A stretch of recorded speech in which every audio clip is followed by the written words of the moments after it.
Good afternoon, and welcome to another session of ENG4E, Term 2A, brought to you by WASA Distance Education Center, and myself, your instructor, Mike Laverty. Hope everybody had a good March break, and is having a great day today. It's a little chilly, but the sun is shining here on the first day of spring in Sulacud, Ontario. Our office faces the south more or less here, and then we've got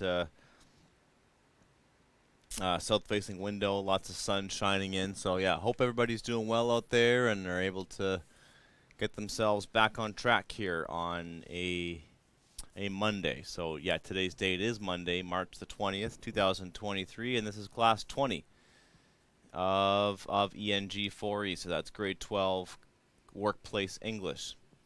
So we are going to talk about the culminating activity from Unit 3. So part 1 of that culminating activity we'll talk about today. We may need two parts to discuss this. We'll see how much territory we can cover today. Maybe just do it in one class, 1.5 or 2. It depends on how much I can get through today. But yeah, so we're on class 20 of class 34. So we're getting about 2/3 of the way through the course, and let's jump right in. So this is week 6 of term 2A. So just a friendly reminder, this is a 9-week course. So we have weeks 6, 7, 8, and 9 remaining. And and we have 2 units to figure out. We have to finish off Unit 3, and then we have to do Unit 4. And we've got 4 weeks of classes left to do that, and the last day of the term is April 14th, 2023.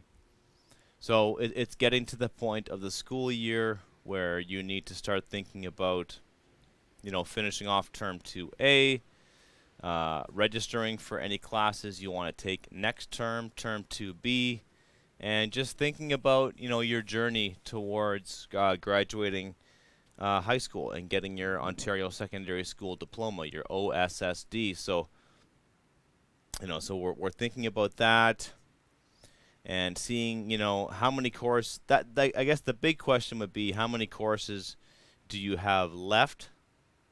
How many courses do you need to graduate? But I guess that all depends on how much you can realistically take on. And I've mentioned that in this class before, that you don't want to take too many courses per term, especially if you've got kids, if you're working full time.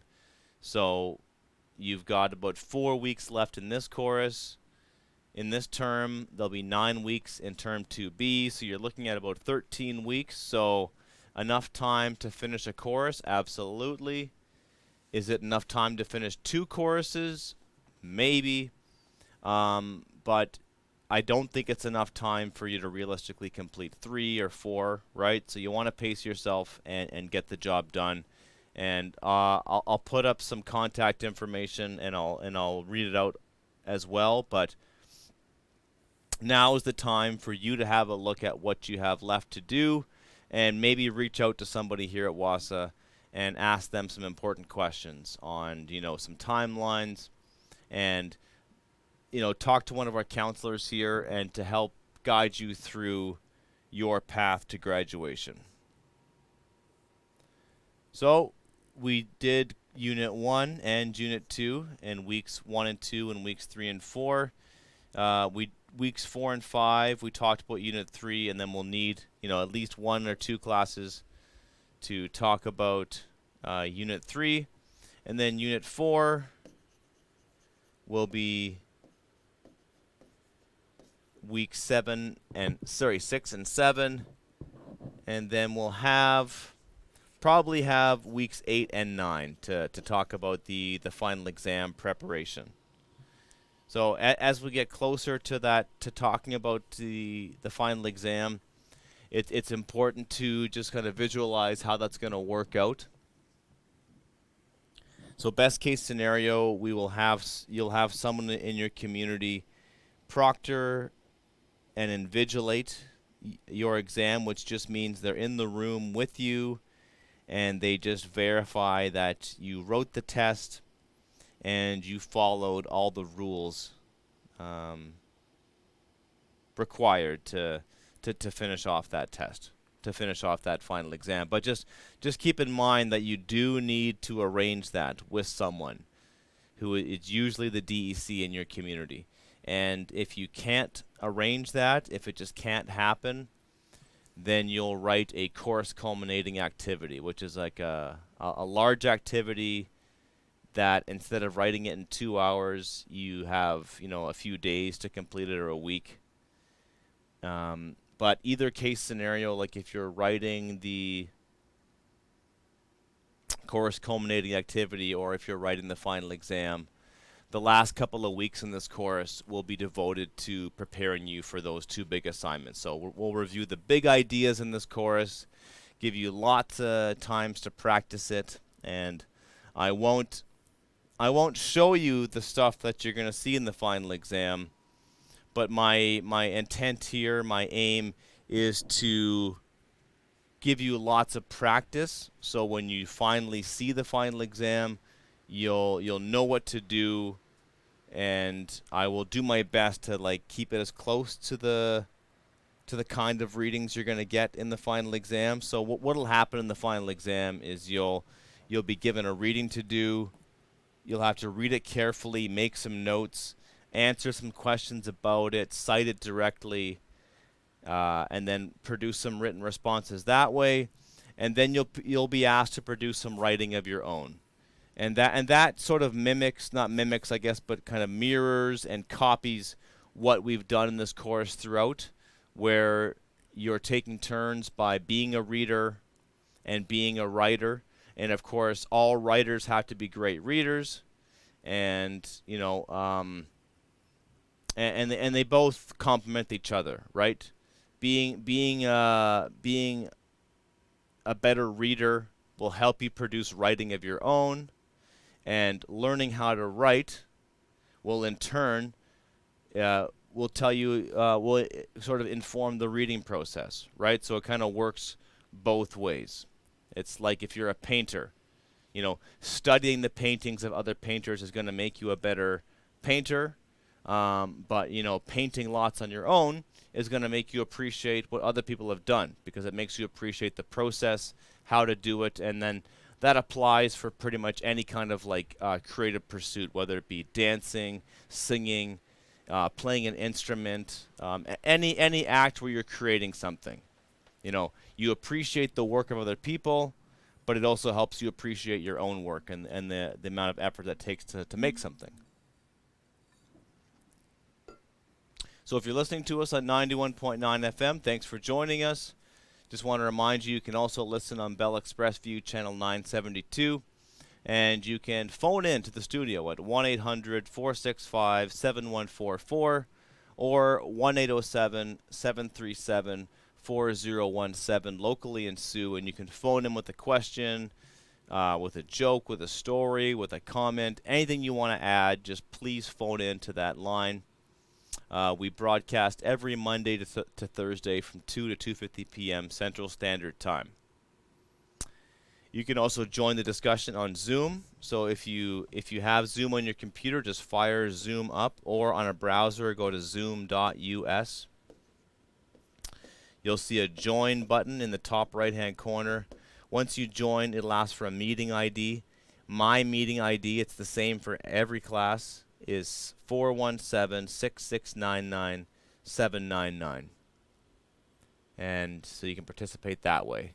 If you can't participate in the lectures or my classes live, then you can watch them on YouTube after the fact. Just type in Laverty Wassa in the search bar to find my channel, and you'll go to the playlist and then look for the ENG4E playlist.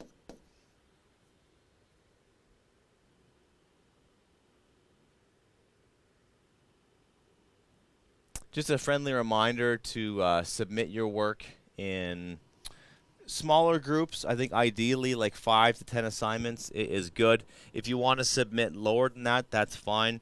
It just try not to submit more than 10, or like an entire unit, for example. As much as possible, I would appreciate if you send your work to me in smaller chunks, and then it allows me to give you feedback quickly, and that feedback is going to guide your future writing.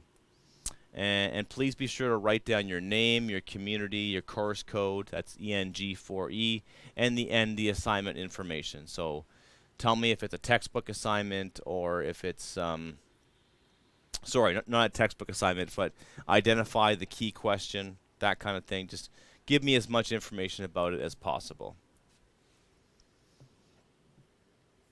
And then email me directly at mlaverty@nnecschools.org. Find me on Facebook. Hit me up on Messenger. That's LAVERTY space WAHSA. So Laverty Wassa. Phone the Wassa office at 1-807-737-1488. I'm at extension 2211. And toll free is 1-800-667-3703. So do that. If you have any questions about charting your path forward, talk to a counselor. Reach out to us at the office. That's what we're here for. Your suggested progress. So I do this because it's important to give yourself a timeline.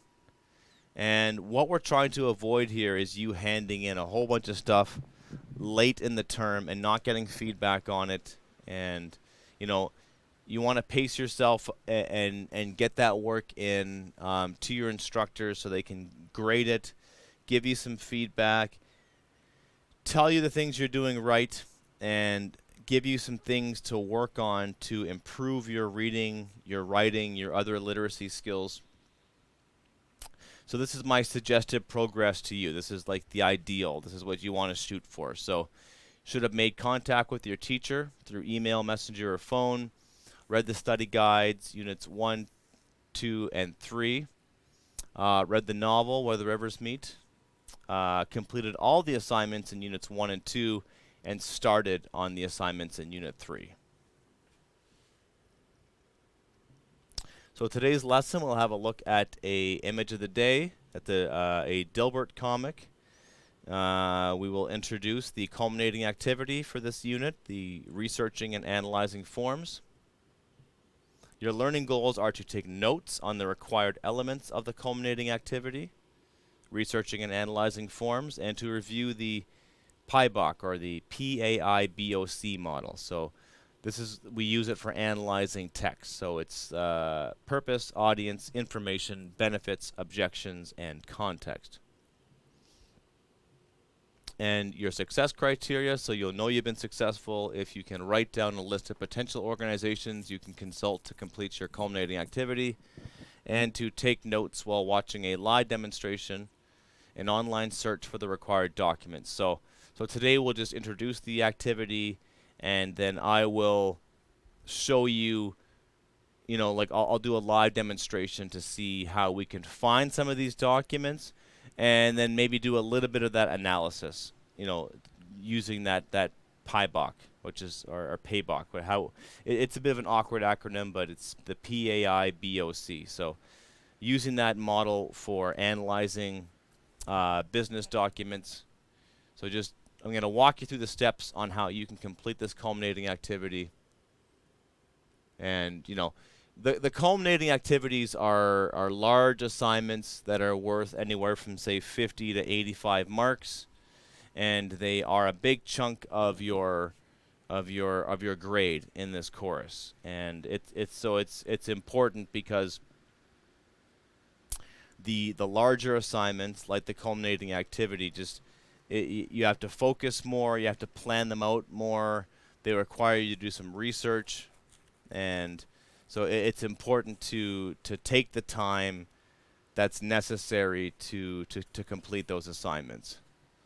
And it all begins with a bit of planning, right? Just kind of gauging what you have to do to figure out the assignment, knowing all the required elements, right? So that's a big part of it too, right? Because often people miss elements, maybe because they rushed through it or they didn't read the instructions. So that's what today's class is going to be, just making a map, planning out how we're going to do this, and then doing a bit of research to get the job done. So if you're listening on the radio, I'll do the best to describe this comic. So the Dilbert comics by Scott Adams are sort of like the classic office humor, and this one is about information and who needs it and why it's being sent out, and it really gets down to the purpose. Like, why are we doing something? So we've got Dilbert and his boss, and the first panel reads, the boss comes in and says, "Dilbert, I want you to audit the software we have on our systems." He replies, "Why?" "So we know what we have." Dilbert further explains, "Who will use the information?" Great question. So that's a great question you want to ask yourself when you're doing the research for the culminating activity, and anytime you're analyzing a text. It's who's going to use this information, why was this information produced. So Dilbert asked that very important question, who will use the information? And his boss replies, "It's just important to have." And Dilbert responds, "It'll be out of date before I'm even done the task." And he responds, "Do your best." And Dilbert's final words are, "The best way to compile inaccurate information that no one wants is to make it up."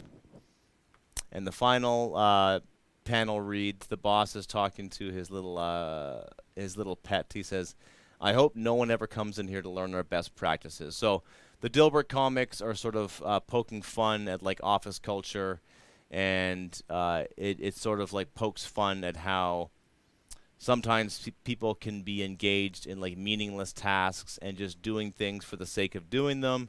So of course, in real life, if we want to have meaningful careers, and if we want to have meaningful jobs, and we want to get things done, and we want to change things, and we want to build better communities and do meaningful work, then we want to avoid all this, right? So it's sort of like a funny joke that just tells us to avoid doing these meaningless exercises, because don't just do things for the sake of doing them, but the best kinds of writing and the best kinds and the most effective means of business communications are documents that get things done, that are valuable, that people want, that change things, that inspire people to do things, that change minds, that help people, that are useful.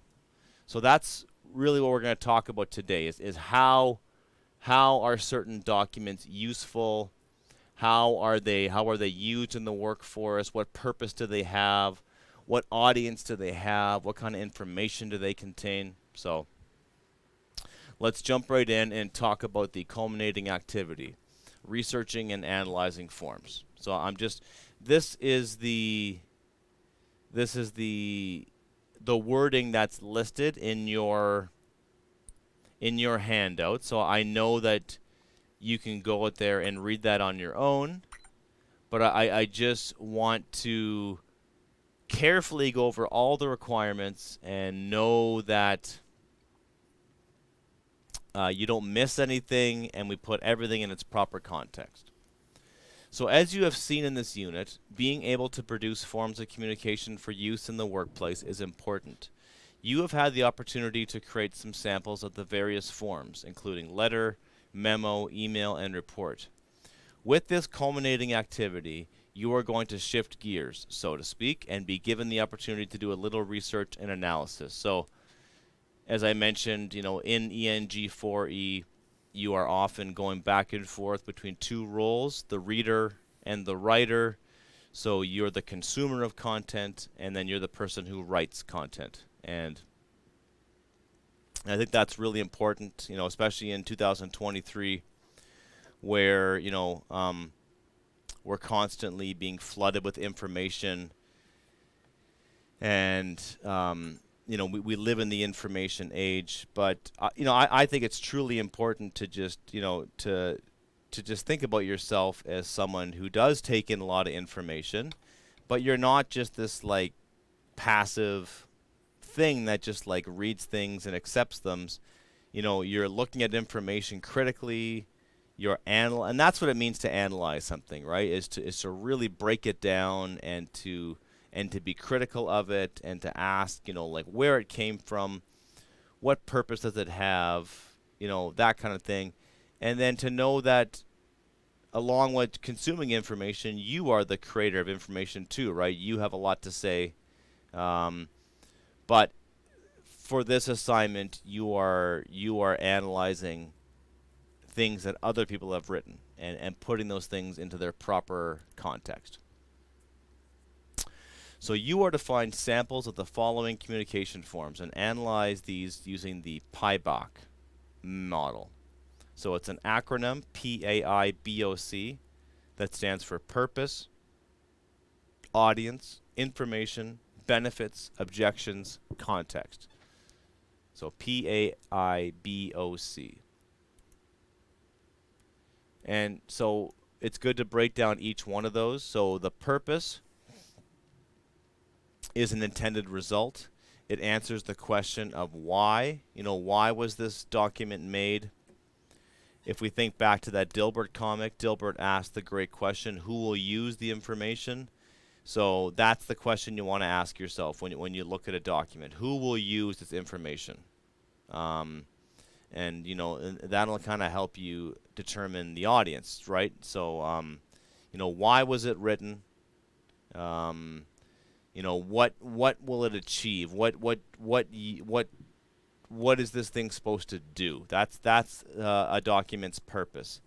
A letter to the editor, for example. What's the purpose? Why would somebody write a letter to the editor? Because they want to change minds. They want to inspire action. They want to raise awareness about something, right? That's why you write a letter, right?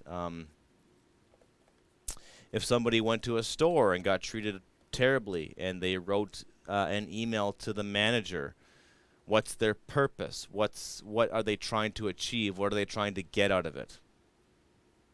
The audience, a person or people who will be listening to, reading, or viewing a presentation or a performance, right? Or a text, right? So the audience is just that. Who is going to read this thing?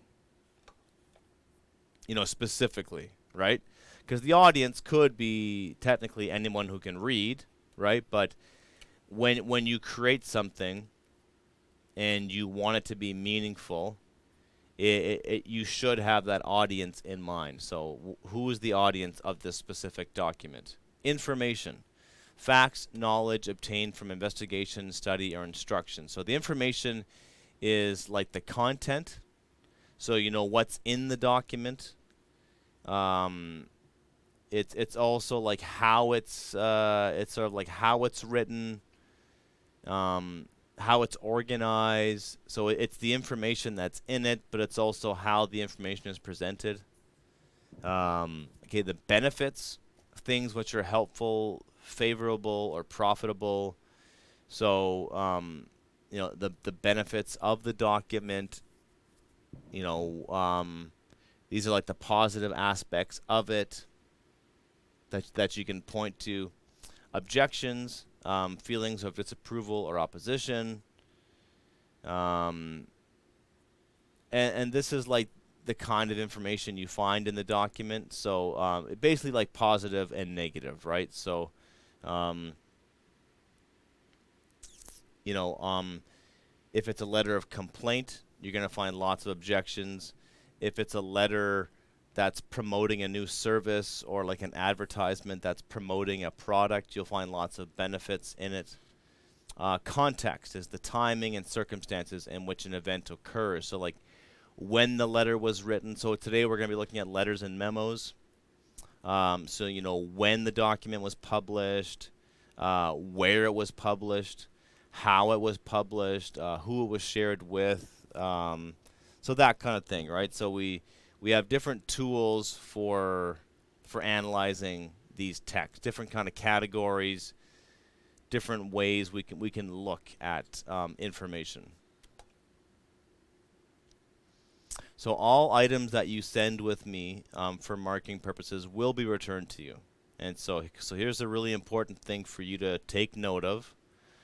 You need to find 2 business letters, and then you have to analyze one of them.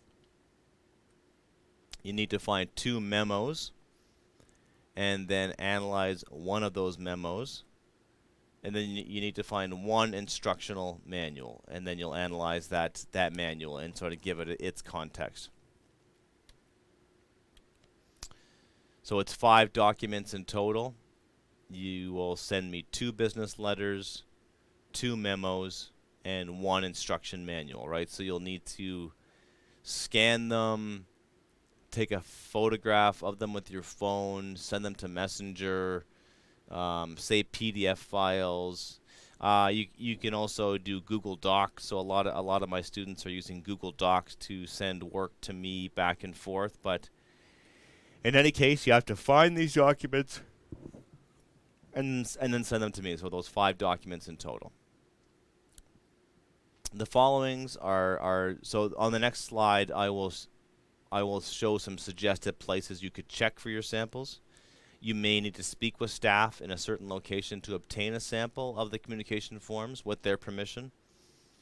Important to note here, if you have a hard time finding these documents in your community, either because confidentiality, people don't want to release them, or you're having a hard time finding people to talk to, or people aren't returning your phone calls or emails, or whatever the case may be, it may be necessary to rely upon the internet. So that's why today's class, I'm going to try and show you how we can find some documents on the internet, find some examples, and you know how we would go about finding that information, and then maybe applying a bit of that analysis to it. So perhaps with some correspondence, people's names at least could be erased with whiteout or use a black marker, right? So if you,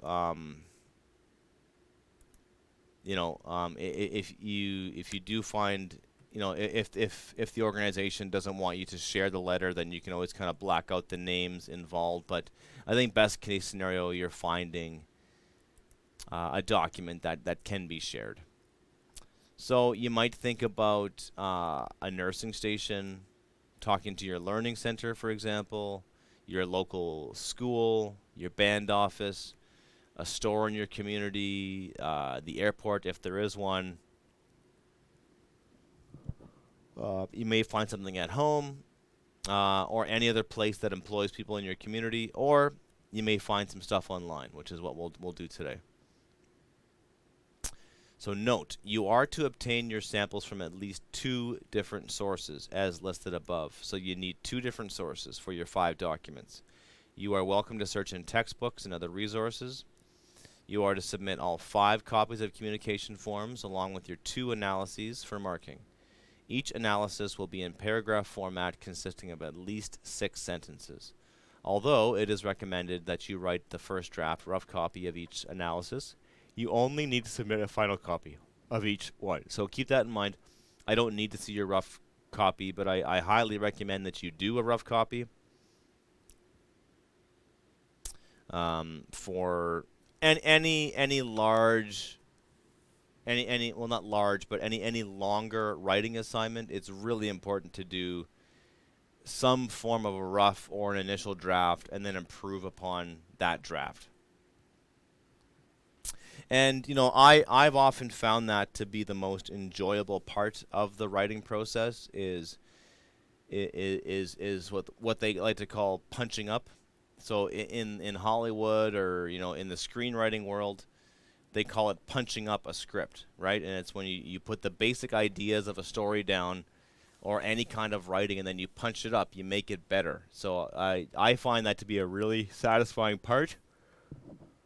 And it's worth mentioning over and over again that writing, it often comes down to editing, and you may stress yourself out if you expect yourself to produce great writing all the time, or just simply open up your keyboard and just start typing and have words fly out, right? It doesn't always work that way, and we use writing as a way to figure out what we want to say. You know, it's not like we just think of things in our brain and then just spit them out into the keyboard or just write them out. And many times, uh, writing is actually a tool for thinking, right? So that's a very useful way of looking at it. Use your writing process as a way of generating ideas and figuring out what you want to say. And sometimes, if you write 200 words, you might only produce one sentence. But that one sentence is the key to your whole assignment and or your whole story, right? And maybe you didn't even know what you wanted to write about until you wrote it. And sometimes you can see what you don't want to write about and you can see what you want to focus on. But that might not be clear to you if you just sat there and thought about it. So, if you're sitting there at your desk and you're struggling, just don't be afraid to just do a rough copy and keep it rough. Just let the ideas flow. And then once you've got some ideas, once you've got some stuff to work with, then you can start thinking about what you want to do with those ideas. So here's a breakdown of the marking schemes of the total 5 marks that you'll need to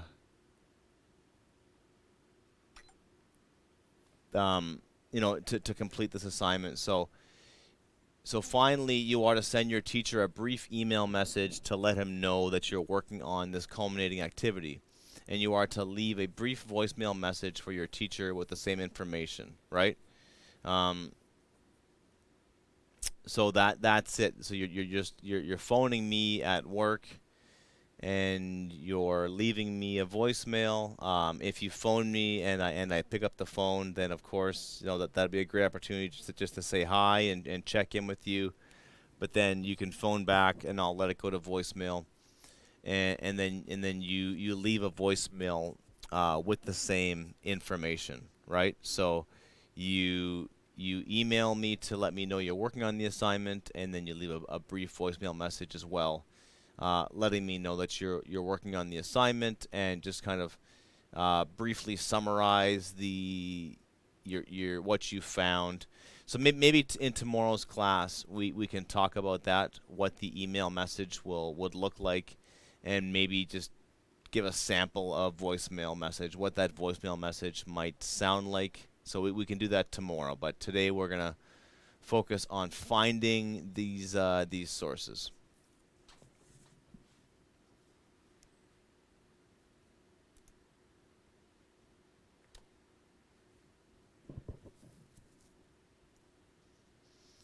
All right. So what I'm gonna do is I'm gonna go back and we're gonna look at. So you need 2 memos, 2 business letters. So we've got about 17 minutes left here. So what I'm going to do is I'm going to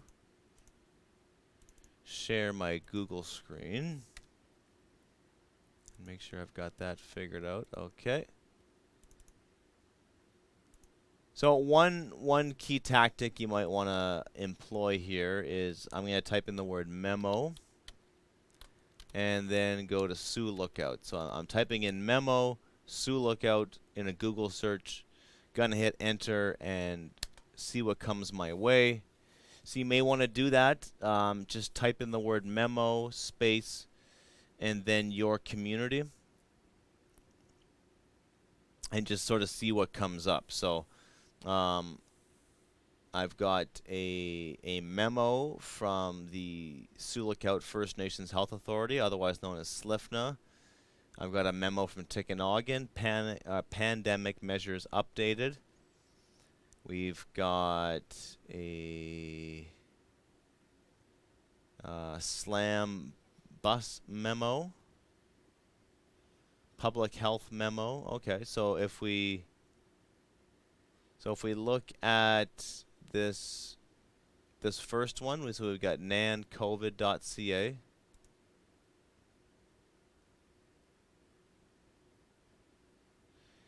And so just keep in mind that these documents, they don't have to be from this year or a couple weeks ago. They can be historical or from a few years back.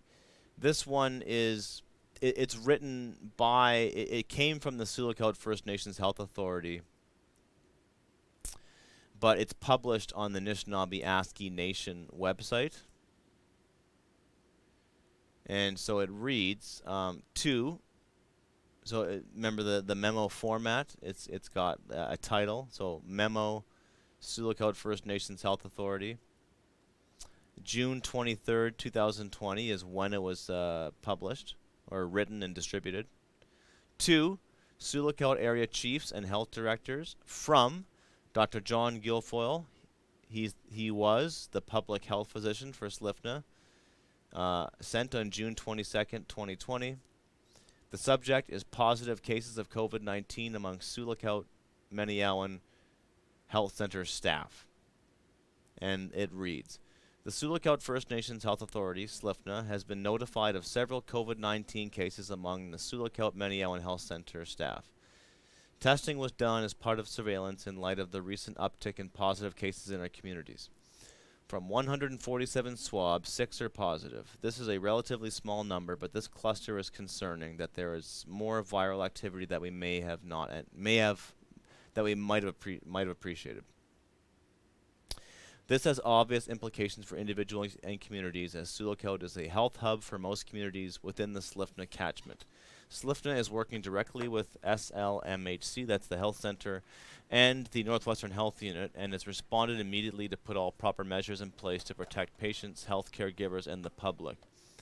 The immediate actions that are in place to respond to the COVID-19 activity include, so they talk about the hostel, the Northern Clinic, patients returning after medical travel, visiting healthcare providers. So very specific measures that are taking in specific locations and circumstances. And then they close by saying more information we got a typo here. It should say more information will follow as the situation develops.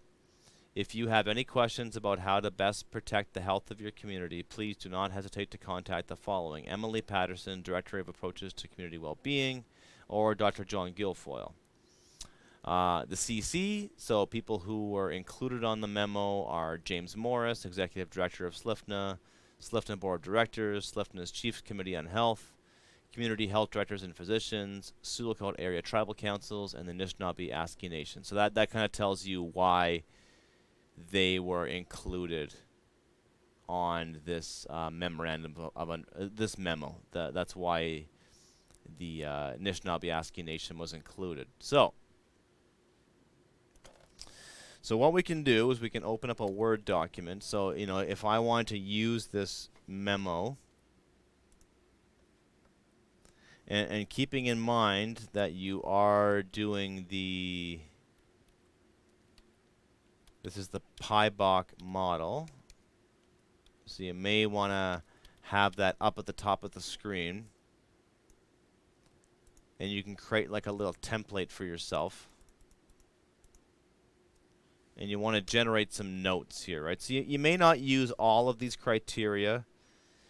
You may only use a few of them to talk about your analysis, but you're going to use that model, so it does help to write it down.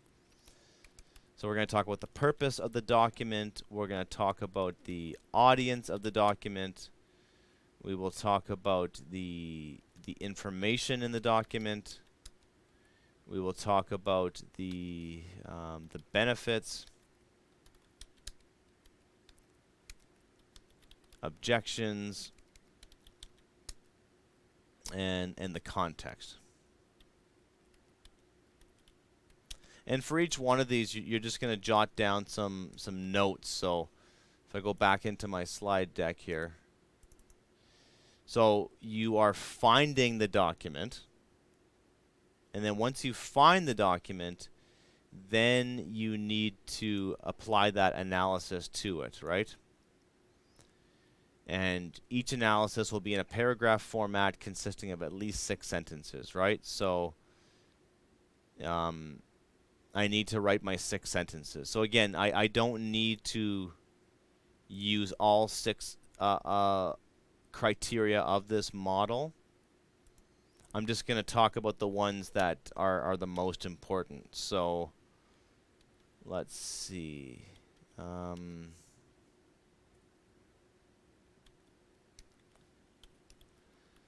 I'm just going to type in Sioux Lookout First Nations Health Authority, and what I chose was a memo on COVID-19 cases at hospital.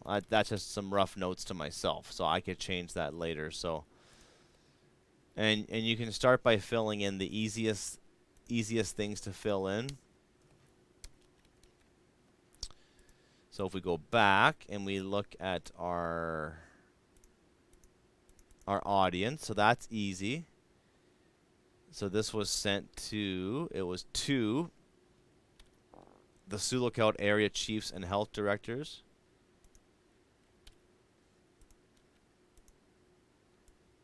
Let's increase that font so you can actually see what I'm working with here. So that's who it was sent to. So the Sioux Lookout area chiefs and health directors. That's who this. So it's a very specific audience, right? So the information, you can say that it was a memo. I could say that it was organized. How am I gonna say this? Organized with headings, and I could even list some of those headings, right? If I go back to the document itself, we had hostel, northern clinic, etc. So hostel, northern clinic, etc. There, it's bugging me. I want all this to be the same font and size. Let's do 24. All right, so the purpose, right? So what is the purpose of the document?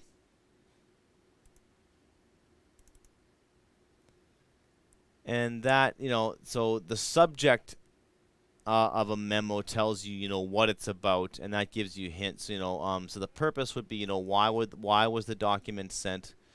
So I would say that, and I'll just put this in brackets here, why. And then the answer to that why question, as far as I can tell, is to inform the chiefs and health directors about so they want to let them know about the COVID-19 cases in the hospital. And I'm going to put and in capital letters here, because it's a very important and, right? So it's not just to let them know about the cases. It's, what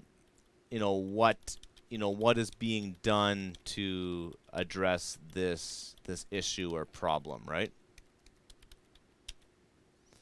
And there we go. So under objections, so again, you're just thinking about positive and negative here, right? So the benefits, things that are positive, I would say that I would talk about the steps being taken to protect communities and people, and the negative stuff would be the the increase in cases. And the context is it's a memo that was sent on June 22nd, 2020, in the early days of the pandemic. You could also say that the memo was published on the NAN website to inform other people and expand the audience. Right, so often a document will have a primary audience, but then sometimes that primary audience is expanded to a wider audience, and it's expanded to more people. So for whatever reason, NAN decided to share this document because they felt that it should go beyond the chief. So SLIFNA sent this document to the Northern Chiefs and to the health directors to let them know about the issue. But then NAN took it a step further and shared it on their website. And I'm not sure if we did a bit of research, we could probably figure it out. But they may have also shared it to like a social media feed. They may have shared this to a Facebook or a Twitter account to get the word out, right? So, and then they would have to make that decision. So when you work in communications and when you work in public relations, you know, if a business memo is applied to, if it's addressed to someone, there might be cases or circumstances where it's not appropriate to share that to a wider audience, right? And most memos would read as confidential, right? So you wouldn't want to leak that information to other people. You know, sometimes documents are written for very specific audiences, and they don't want other people to be aware of them. And sometimes people will send an email, and you often see it at the bottom of the email, sometimes printed in like bold, kind of like angry red lettering, and it'll say like, please note the contents of this email and the attachments are confidential. And the person who's sharing the content is just saying like, you know what, I can't stop you from sharing this, but you've been warned. Please don't share this. You know, it's meant for a very specific audience, and if you decide to share this document with other people, then you're in violation of, you know, whatever, and there could be consequences for your actions, right? But in this case, the NAN organization decided to share it, right? So there we go. So that's one. So what I've done here with my Word document is I've got my PyBox model set up. I've got my just a brief description of what my document is. So you'll share that memo with me. You'll have to either email it, photocopy it, take a picture of it, scan it. So you'll share that document with me. And then you'll do your breakdown, so your purpose, your audience, your information. And so I would then take these notes and I would produce a summary, or you know, no, not a summary. I would produce an analysis of this document, of this memo. So remember, and you only have to do it for one of your two memos, and then you do it for one of your two letters, and then you do it for your instruction manual. So in tomorrow's class, we'll talk about the instruction manual, we'll talk about the business letter, and we'll also talk about the email and voicemail that you need to leave with me. That's the email you'll send me and the voicemail you'll send me. So that'll be in tomorrow's class. But I just wanted to show you how you do this, especially if you can't get access to these documents. Memos are often shared online. Business letters are a little bit harder to find, so tomorrow we'll talk about some strategies for doing that. But I think that's a good place to end things for today. We'll jump back into part 2 of the culminating assignment tomorrow. But yes, thank you for tuning in, and have a great day. We'll see you tomorrow.